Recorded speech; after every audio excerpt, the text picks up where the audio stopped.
ખાસ સમાચાર સુરતમાંથી સામે આવી રહ્યા છે કે જ્યાં વેસુની એક બિલ્ડિંગમાં ભીષણ આગ લાગવાની ઘટના સામે આવી રહી છે। બિલ્ડિંગના 9મા માળે આવેલા ફ્લેટમાં આગ લાગી હતી। ફાયર બ્રિગેડની 10થી પણ વધારે ટીમોનો કાફલો આગ બુઝાવવા માટે તૈનાત છે, તો ફસાયેલા 10થી પણ વધારે લોકોનું રેસ્ક્યુ કરવામાં આવ્યું હતું। ફ્લેટમાં આગ લાગવાનું કારણ હજુ પણ અકબંધ છે। જોકે સદનસીબે આ દુર્ઘટનામાં કોઈ જાનહાનિના સમાચાર સામે નથી આવ્યા।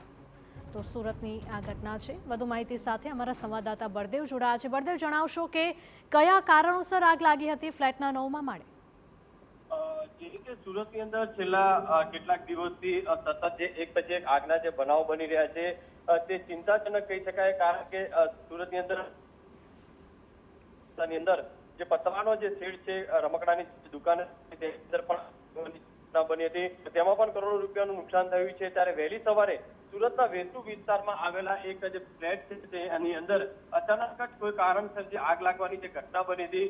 વેસુ વિસ્તારમાં આવેલ કિંગડમ ગ્રાન્ડ અલ્ટિમેટ જે સેટલમેન્ટ છે તેની અંદર 9મા માળે સૌપ્રથમ જે આગ લાગવાની ઘટના બની હતી અને આજે છે તે વિકરાળ સ્વરૂપ ધારણ કર્યું હતું કે 9 અને 10 અને ત્યારબાદ 11 એટલે કે 3 ફ્લેટોને પોતાની આગની અંદર ઝપેટમાં લીધા હતા।